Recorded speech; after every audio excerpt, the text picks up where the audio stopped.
This is where when you fire all the experts in your administration, only surround yourself with loyalists. Nobody's willing to say no. Don't do this. This will be an unmitigated disaster. Mondays with Mike.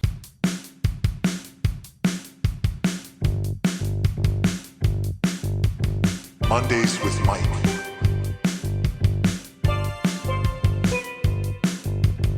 Mondays with Mike.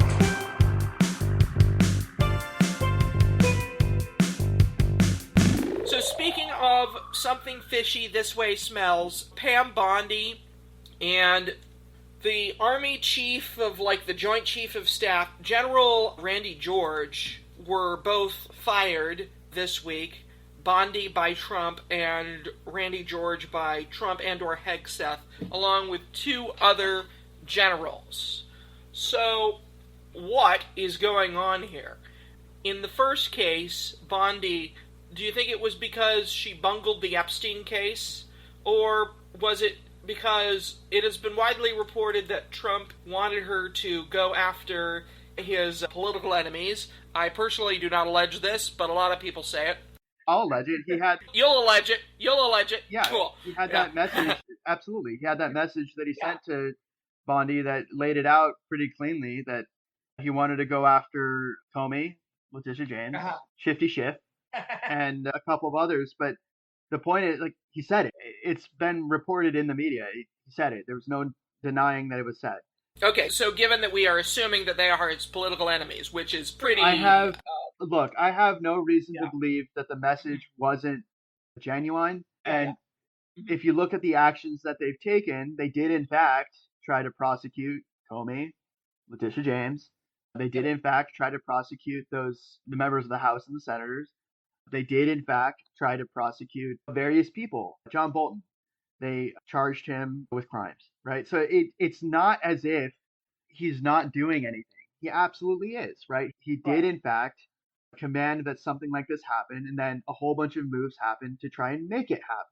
So do you remember when that U.S. attorney resigned or was fired and then was replaced with an acting attorney essentially of his own choosing, who then was found to not be a valid attorney? This was for the Comey case and the Letitia James case, where essentially that indicated to me that he was making a real effort to do that, to prosecute his political opponents. So for Bondi, I think she's out for for a combination of reasons, but the two big ones are that the prosecutions against the political rivals didn't succeed in the degree that I think Trump wanted, because those people are still not in jail, that they're still not fined, that they still have their jobs and are doing... Comey, I don't really know that he has a job in government anymore, but Letitia James is still there. Schiff is still there. There hasn't been any actual outcome in terms of his enemies list. And they're still out there making political statements and arguments and being outspoken critics of the Trump administration. Okay. And then the other is, yes, the Epstein files release was really terrible. There were a whole bunch of errors that were made in terms of releasing the names of people who shouldn't have had their names released. And there are also issues related to... There are a whole bunch of mistakes that have been happening from the Department of Justice. I actually suspect that one of the reasons that Bondi is getting fired actually has to do with the Jack Smith case. So if you listen to Raskins, he's a member of Congress from Maryland. I guess he got a document from the DOJ that essentially said that Trump held on to those classified documents for business-related reasons to make money. And that disclosure probably wasn't intentional. That the House probably wasn't supposed to get the internal discussions of the special prosecutor case precisely because they were internal discussions and because there's a gag order on that element of the investigation. So that shouldn't have made it through. And that it did make it through means that let's just say there's not enough oversight over all the paper that's going out from Congress, because it should have been caught, right? That the filter of what is being sent to Congress in a functioning DOJ would have been caught, because they shouldn't have had it. Why do we even know that information now? That's the question. And so it's things like that, right? Where things that make Trump look bad, ostensibly, right? Bondi is supposed to be a loyalist in the Trump administration. Generally, that's not supposed to be how it works, by the way. That there's supposed to be a degree of distance between the DOJ and the president. But in Trump 2.0, that's not how it works, right? They've been firing people who won't essentially do like a loyalty test in the FBI, in the DOJ, etc., where they're hiring people as, will you follow faithfully the Trump administration's blah, blah, blah, all that stuff. So you remember what happened with Comey, right? In the first Trump administration where he got fired because he wouldn't declare his undying loyalty to Trump, or Trump's, I demand loyalty, I need it. And Trump called him a showboater, yeah. Yeah, and Comey was essentially like, I will give you my honest loyalty, I'll speak the truth to you, but I'm not going to give you unquestioning loyalty in all things. That it's not how it works. That's the situation here that I see with Bondi, is that there was some latitude being done in terms of the redactions, in terms of the Epstein file release, in terms of just how effective she was at actually enacting what Trump wants for those prosecutions. And her replacement, Blanche, is much more effective in terms of very clearly being on the side of Team Trump, not so much of being on the side of the broader Department of Justice responsibilities and ethics, and like that they're supposed to be working for the American people. There's a lot less of that difference of opinion, put that way. And whoever the replacement is, I'm sure will probably also be. We'll see. But the point is that there were some issues with what happened in the Epstein file case that made Bondi give bad press to the president. I also think it was a news day. So he was trying to distract from the critical fallout of the speech that he gave on the Iran war. And one way you do that is you create a shiny object as a distraction, right? You make news in the headlines that moves away from criticism of Trump in terms of what he was saying there. That's for the timing of why it's happening. We're talking about Army Chief of Staff Randy George. For the generals, that's a different situation. So my suspicion is that usually when someone's fired in the middle of a war, it's because they said no, or they said something that my suspicion is it's something like a MacArthur moment. So do you remember Douglas MacArthur where he was like, let's just bomb, I think it was like 10 or 12 nukes and create a zone of irradiation that will make it unlivable for the next 100 and blah, blah, right? It just create a huge zone of radiation and deter all future conflict there. And Truman's no, and then fired him. I think something similar is happening here, but in reverse. So I think that there's some talk about a ground invasion of Iran, because the army, remember, is an occupying force. The army goes in after you do your air campaigns or your naval bombardments, or after you do the Marine Expeditionary Force to go in and accomplish like specific objectives. The army is the one that goes in after. And so what I think happened, I don't know for sure, obviously, but my suspicion here is that the chief of staff said a ground occupation or invasion of Iran is a bad idea.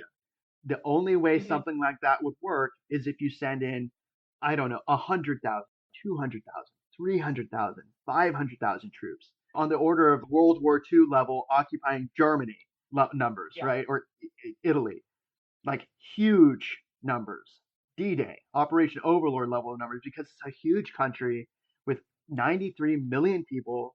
They've got at least 1 million people with guns to defend their power and their regime. And there are some serious fundamental misunderstandings of the Iranian mentality if they think it's going to be something like Venezuela, where they go in, snatch someone, or kill a bunch of people and leave, right? Like the realities on the ground are way different. The geography is different. The ability to get in and out of the country is much different. And the amount of fighting that would go on is just orders of magnitude worse. And so my suspicion is that the people who are supposed to give unvarnished, like, this is what I think will happen, truth to the civilian commanders are the chiefs of staff. That's their job, is to say, this is what I think the military realities are. And I think they said, no, don't do this. And so Hegseth fired him. Like that, any countervailing voice to the drumbeat of war, right, has to go, so that you can put in people who just say yes, who would just rubber stamp and be like, yep, gonna do it, let's do it. And then they do it. That doesn't bode well, right? If the people whose job it is, quite seriously, to just break down not the political realities, like the realities, the hard numbers of this is how much money it will take, how many troops we'll need, how we will maintain our supply lines in terms of food, water, fuel, right? Our ability to actually succeed here doesn't look good. So don't do this unless you have the numbers in place to make it happen. Because if they send in 10,000 troops against 1 million, it's going to be total catastrophe. Those numbers don't work. All the million people have to do is just send wave after wave of people to fire bullets, and eventually the 10,000 will lose. Eventually, unless they get bombed into oblivion, that really sucks. Like, they could do it with an air campaign. Iran really fought, like really actually fought. They might still lose because the U.S. has really big bombs and really big ships with really big guns that, if they really want to, can flex. But that will cost a lot of money and a lot of resources. And so, my suspicion that happened is that these were the people who are in the best position to say no or to stave off catastrophe. And they said that. They said something to that effect. This will be an unmitigated disaster. If you do this in the way that you say you're going to do it, without actually taking the time to stage the invasion, to move the assets and the resources in place, if you just go full steam ahead, it's going to be something on the level of Dunkirk. Do you know what Dunkirk was? Yes, of course. It was where they were evacuating the British troops. Absolutely. It's going to be something crazy like that, right? Like, where they're going to think, oh, it'll be a cakewalk. We'll go in, we'll fight, we'll do just fine. No. No. Iran's been preparing for 47 years for a war. There are unintended consequences that occur without adequately planning for something like this, for a ground invasion, and it won't look pretty. And so that's, I think, my suspicion is what happened. I have no way of knowing because obviously I wasn't in there. But that's my little spidey sense. My little radar is going.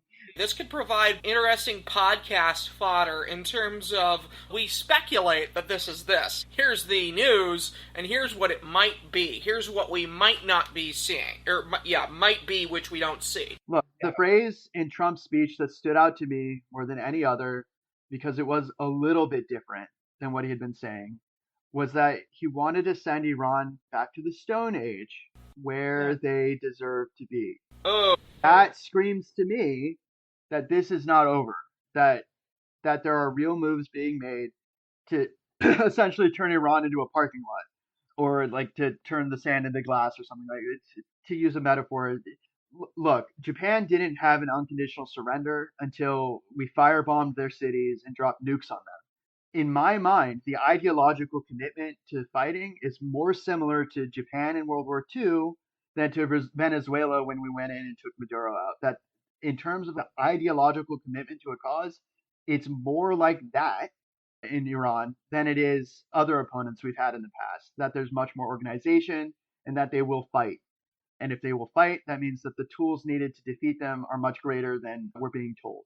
The one other thing that might have happened, and this actually has to do with morale of the military, is that there's news that came out that Hegseth is personally intervening in stopping the promotions of people on the officer promotion list, right? So he's personally intervened on stopping, specifically it was women of color. There was a woman who was going to be promoted, I think, to a general that was going to oversee DC, the capital, and she wasn't promoted. And there could be, aside from the Iran war, there could also be some pushback from the military command, the chiefs of staff and the upper generals, since they're the ones ultimately who decide the promotion list, that they see who they want to promote and they put them on the list, is that there may be a little bit of pushback that Hegseth is being too, I'll use the word, that he's being racist, that he's cherry picking women and people of color and either denying them promotions or firing them entirely. And it could be that some of these upper echelon generals found a pint of courage, as it were, backbone, and said, no, stop doing this. On March 27, in an article titled Defense Secretary Hegseth Intervened to Stop Promotion of Black and Female Officers, NPR reports Secretary of Defense Pete Hegseth intervened to stop the promotion of several high-ranking service members, including 4 Army officers, 2 black men, and 2 female soldiers, on track to become 1-star generals, NPR has confirmed. According to the U.S. official not authorized to speak publicly, Hegseth made the highly unusual move of interfering in the regular promotion process. As first reported in the New York Times, A second U.S. official, also not authorized to speak publicly, confirmed that Hegseth has been weeding out senior officials who are deemed ideologically incompatible. NPR has also learned that a black colonel and a female colonel from another branch of the military were taken off the promotion list, according to a U.S. official not authorized to speak publicly. This would bring the total to at least 6 promotions blocked by Hegseth. The article continues. The military is a huge organization that is very multicultural, that isn't only white and only male. If you look at the breakdown of who actually serves in the military, it's a broad segment of American society, different genders and races and backgrounds. There's been a concerted effort from Hegseth to make the military more male and more white, which is not the selling point for recruiting for the military. The recruiting message for the military is that it's a diverse coalition of people who are volunteering to serve in the armed forces, and that it's a meritocratic system, meaning if you put in the work and you put in the time and you meet the qualifications, that you will get promoted. But there's also another issue, and this is something that isn't really talked about much in the news, but it's something I'm aware of because I grew up in a military family, is that there's something called an up and out system in the military. So essentially, at a certain level within the officer rankings or whatever, you have to be promoted or you retire. So there's a window of opportunity where you have to move up or essentially you leave the military. And so when someone's slated for promotion and then Hegseth puts his thumb on the scale and says, no, not going to promote them, then the question becomes, is he essentially stopping their careers? Is he essentially firing these people from the military entirely? People who their peers and their higher ups thought were good enough to be promoted within the structure. What incentive do smart, talented people have to apply to be an officer, work very hard within the structure of the military at whatever job it is that they reviewed in such a good light as to be promoted? What incentive do they have to keep striving to be better and to do more if for reasons that have nothing to do with their performance or their abilities, they get fired or not promoted? And so that I could see being a real issue for morale, for retention, for recruiting of Hegseth quite seriously, like deciding I'm just not going to promote women or black people to higher levels of power. Here, Mike is alluding to reporting by the New York Times, but the NYT has a paywall. Fortunately, this report is alluded to by many other publications, and one that does not have a paywall is People Magazine. So I'm not referring to a People Magazine article here because it's reputable or disreputable, but because they don't have a paywall. So media, I guess, if you don't want American society to collapse in a cloud of misinformation, go easy on the paywalls. On March 27, in an article titled, Hegseth's chief of staff claimed Trump wouldn't want to be seen with a black female army officer, report alleges. People magazine reports Ricky Borea, Defense Secretary Pete Hegseth's chief of staff, criticized Army Secretary Daniel P. Driscoll's selection of a black woman to take command of the military district of Washington, meaning Washington, D.C., saying President Donald Trump would not want to stand next to a black female officer at a military event, according to a Friday New York Times report. The outlet also reported that Hegseth had blocked the promotion of 2 black and 2 female Army officers to the rank of 1-star general. The Pentagon has disputed New York Times' reporting, and the article continues. So my understanding from the reporting was that for one of them, he didn't want to promote them because he didn't want Trump standing next to a woman at funerals or functions or whatever. It's, well, now, these are actual jobs. Like, these are real jobs that people do, right? And people try to advance in their careers and to climb the ladder precisely because they're jobs, right? That it's the livelihood.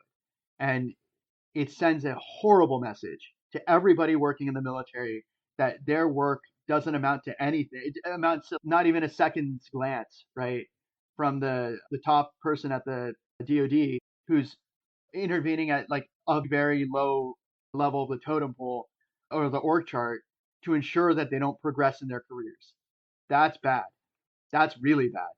Also, it's almost definitely illegal. Like, I can't state this enough. Like, it's almost definitely a violation of the civil rights of these people who work for the US government for their bosses to not promote them based on their race or their gender, period.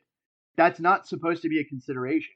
Age, race, gender, religious orientation. And there's a whole list, right, in the Civil Rights Act of things you cannot discriminate against for hiring and firing. So yeah, the protected classes, yeah. Absolutely. And so that's where it becomes a real serious issue. And so it is possible that the higher ups who had to go through the same exact process of getting promoted, and for getting promoted in the military, you have to go from post to post, right? It's not like there's a clear line of promotion necessarily. You get moved around. People get deployed all over the world to oversee bases and different commitments and different things. And you just go where you're told to go, right? You do what you're told to do, and that's that. So in some of these cases, for people who are slated for promotion after 10 or 12 or 15 years, they've been deployed all over the place. They fought in combat, they've fought in all sorts of theaters, they've been all over the place, all over the world. So much work, so much effort, and they had to go through just a ton of stressful situations. Like, it's not an easy job, okay? It requires a lot of effort to get to that point. And to just be so blithely dismissed because they're a woman, because they're black? Really? Is that really what the military is going to do? Like, that, I think, it could also be part of this situation, is that the higher ups are advocating for their people and making a stand. And Hegg says, here's the door, dude. I'm the one in charge, not you. Goodbye. Because he was asked to retire early. It wasn't necessarily he was fired. It was more like leave, which to me screams that there was a difference of opinion about something. And the difference of opinion about something is one of many things, but of the things that it could be is the hiring and firing practices and the promotion practices within the military. They seem unfair. And then it's the Iran war, the question of troop deployment. Do we invade Karg Island? Do we do that mission to take out the nuclear material out of the ground, assuming it's even still there? Those kinds of things where it's like you want an outcome, but you're not thinking through the ramifications of that outcome.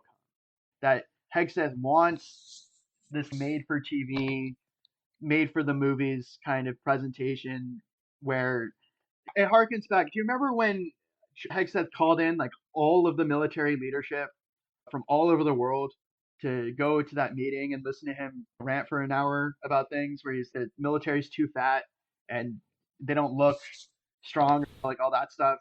Yeah, we are war fighters. This was not meant to be a fair fight. It's okay.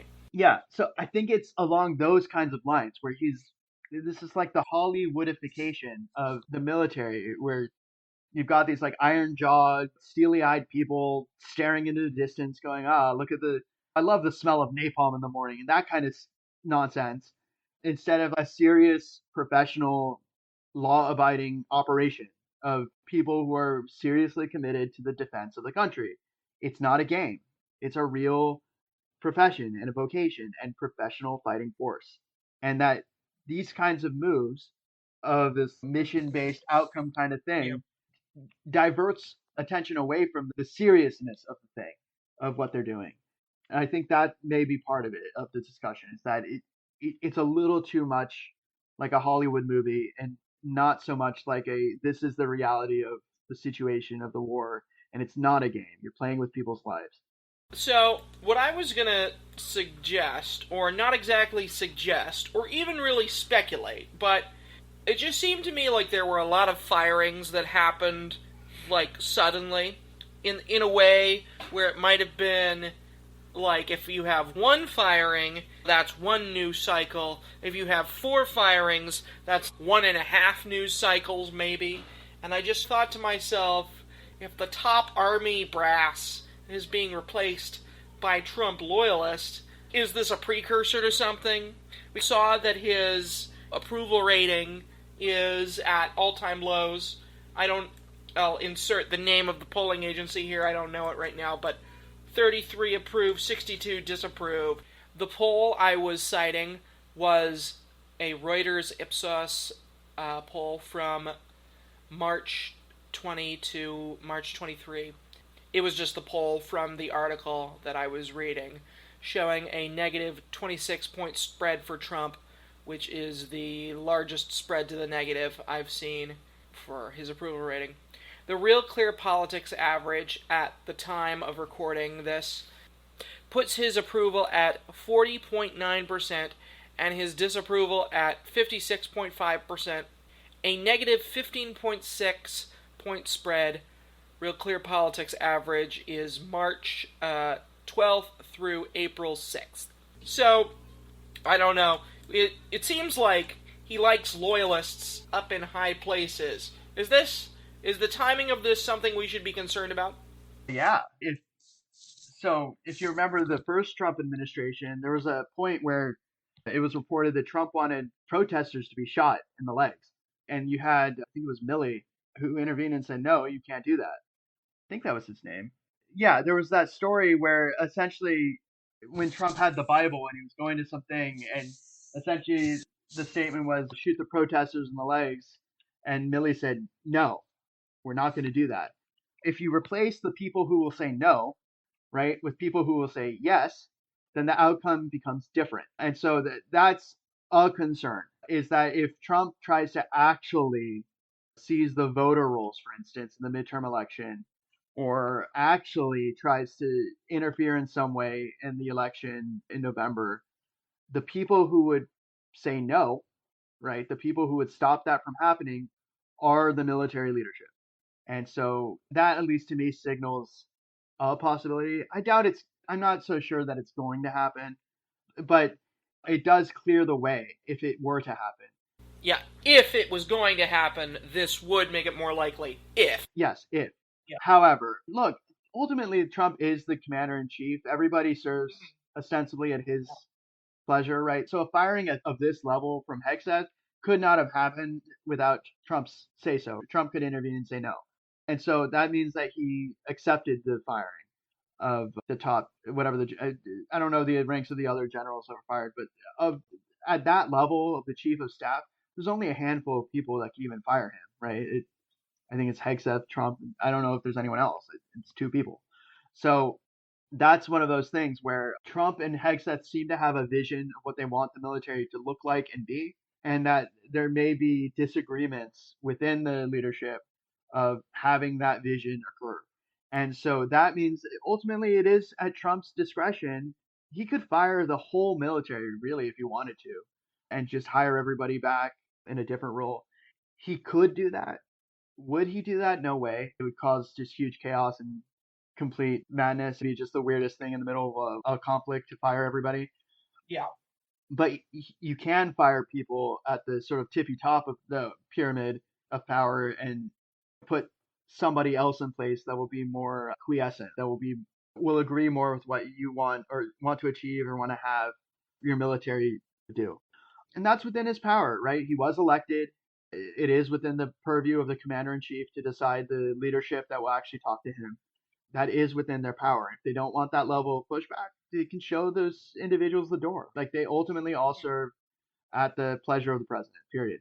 And there's no one in the military that doesn't. They have to, and it's also technically, I think it's illegal to criticize the president if you're a sitting member of the military. Like, you cannot actually say anything that contravenes the president in a public setting. And so what that means is that if this general wanted to actually criticize the president or complain about what happened, he would have to leave the administration first, right? He would have to actually leave the military before he could weigh in. So that's one of those things where if they gave him, say for instance, they gave him an order to go on with the firings or not promoting people or whatever, and he said, nope, not going to do that. They said, okay, here's your options. We could charge you with a crime, which would be terrible for you, or you can retire. We part our separate ways, the end, right? And I think that given those options, the retirement option probably seemed like the less politically hazardous option, put that way. Of still saving some face, still saving some honor. He still keeps his pension, right? Like all those things, right? That He served for many years in the military. And at that level, again, you're up or out, right? And there is no more up from there other than like the chief of staff of everything. Once you're the chief of staff of the army, what are your options? There's three jobs. And then there's politics, right? So actually, no, there's not three jobs. There's one job. There's the chief of staff, like the number one guy. So effectively, this put the stop to this guy's career, and he's retired now. Yeah. So this doesn't appear to be a seizure of power by the Trump administration, Hegseth, etc., because they do serve at the pleasure of the president. But if it was going to be, this is what it would look like. But I don't think it is. And this is something I think that's really important to mention. While these jobs can't be political necessarily, to get them does involve politics because all of these jobs are subject, after a certain level for officers, every single one of them has to be subject to congressional approval, meaning that in some cases they actually have to go and sit before Congress and answer questions. There's investigations into their everything, their background, their beliefs, you name it. And Congress gets a say. They all get to vote on generals and all the way up, right? So it's not just the president who gets to decide if these people have their jobs. It's Congress too. They have to say yes. And some level there of politicking going on. In my opinion, there's also one other element of this that may not even have anything to do with what these generals believe in per se. And actually has to do with something we talked about earlier in the year about whether Trump's a lame duck. Because these positions are subject to congressional approval, right? There's a window of opportunity between now and November where Hegseth and Trump can go through the list of the higher ups of the chiefs of staff and all those groups and the generals and decide who they don't really like and then ask them to leave or fire them so that they can get the ball rolling on replacing them before power switches hands. Because here's a scenario that really sucks for Trump's agenda. Trump has a bunch of people that maybe not are 100% on board, but they're there, whatever, right? And they do push back and they whine at him and he's fine, whatever, I'll deal with it. But then he wants to replace them, and the Democrats overwhelmingly win the House or the Senate. They can stall all approvals, right? He tries to replace them, they can't get confirmed. Everything comes to a grinding halt. All of a sudden, you can't like do things that you want to do with the military or anything else, and that it essentially limits his options and his power. And that really sucks for someone who's a president, right? That they want to be able to actually like do things with their power and their authority. And so this is the window, right? Before the proverbial who hits the fan, right? Because here's what could happen if the Democrats really do win a majority in the House or the Senate in November.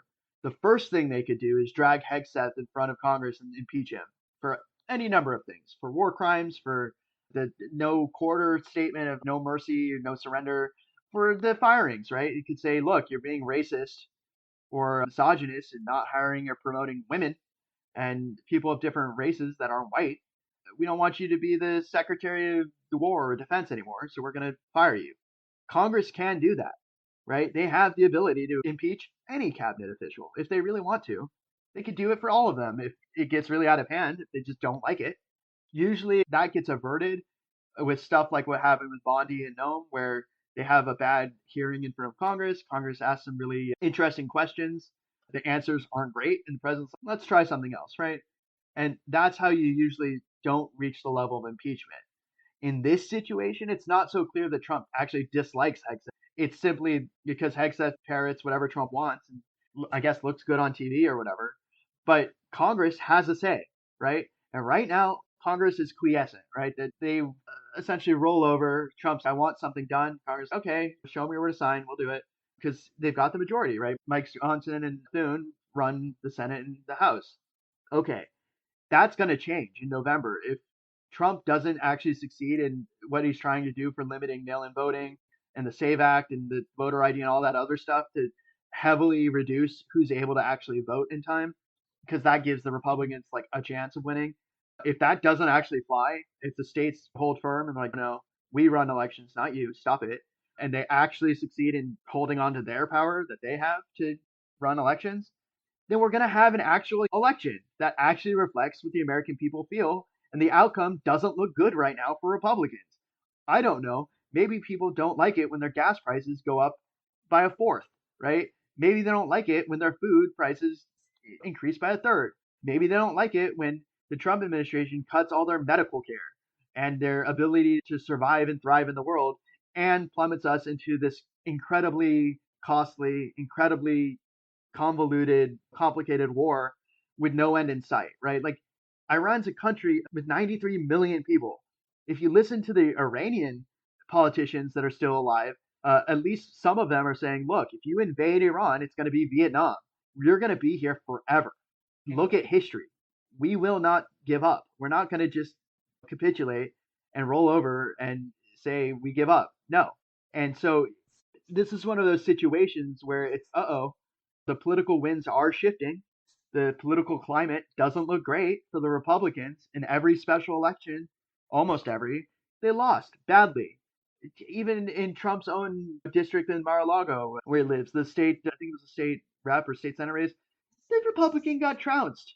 Trump endorsed the Republican. The Republican got a huge amount of money poured into their campaign. They still lost, and they lost by big numbers. So if you're paying attention to that aspect of the political climate right now, of what is going on, my prediction has been the case for almost every president ever, that the first midterm elections of their term usually has a huge shift in power, right? We saw this with Clinton, with the Contract for America and Newt Gingrich.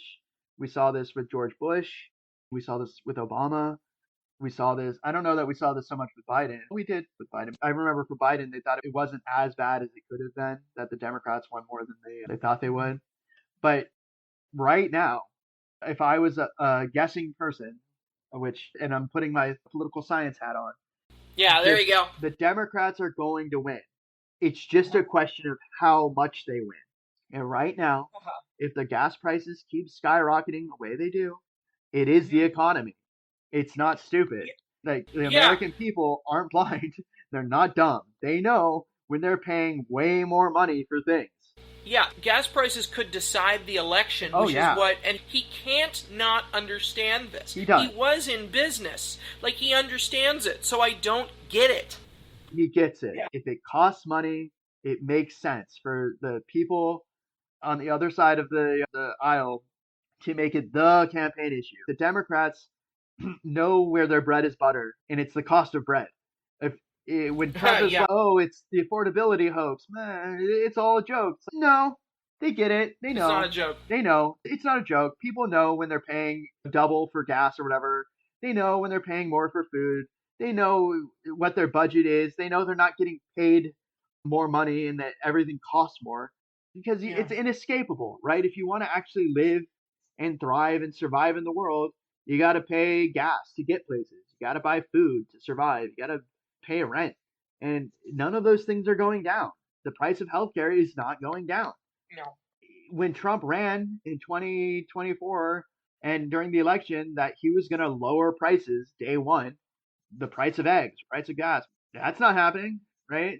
He just plummeted the U.S. in a huge war with massive geopolitical consequences, some of which are that the price of gas for the foreseeable future is going to go up, and it's not going to go down for months. Right? Even if the war ended right now, today, even if Trump stood up and said, I'm done, we're gone, we're packing up and going home. Even he said in his speech itself, like the Strait of Hormuz would open up naturally. What does that mean? I don't know. In 100 years? In 50 years? What does that actually mean in terms of a timeline that people can vote on? Because remember, the vote is ultimately a referendum on the current political situation. Right? That voters express their frustration and their disagreement with the way the country is going by deciding, do we put more oversight and more pressure on the administration and make it tougher for them to do their job because we don't like the direction the country's going? Or do we make it easier for them to do their job? That's the question. And the question right now seems to be that the Trump administration's flailing and that they got into a conflict that they don't seem to know how to get out of without causing just catastrophic damage across the board for everyone involved and affected by it. And so they're just pulling at various straws, going, can we seize this island? Can we invade the country? Can we occupy like the Strait of Hormuz? Is it our problem? Is it not our problem? Can we beg and plead and goad and cajole everybody else in the world to do something as opposed to just sitting on the sidelines watching us sink? What do we do? And that's the situation right now. Is we're in the flailing moment, right? And we're at a crossroads. And in one direction, more war, more death, more destruction. In another direction, less war, but still destruction, right? That there is no way out of this particular quagmire and quandary for the Strait of Hormuz. It's too much oil. You can't escape it. It's so much of the world economy. You can't just run away from it and flip a switch and everything goes back to normal. No, it doesn't work that way. It just doesn't. And I think this is where when you fire like all the smart people and the experts in your administration and only surround yourself with loyalists, nobody's willing to say no. Don't do this. This is stupid. This will be an unmitigated disaster. Do not do this. Not smart, right? If you only surround yourself with loyalists, all they're going to do is say, yep, great idea. You're the best. We love you. You're amazing. Let's make a statue for you. Let's make a hotel for you. Let's put your name on everything. Let's put your name on the dollar, on coins. Let's put your name on buildings. Let's put your name on airports. Let's put your name on awards. Let's create awards just for you. Just for you. Yeah, the FIFA Peace Prize. Sure, let's do all of that instead of doing their actual job, which is to make life better and safer and happier and healthier for the American people. Like, they're elected to do a job, and clearly they're not doing their job well.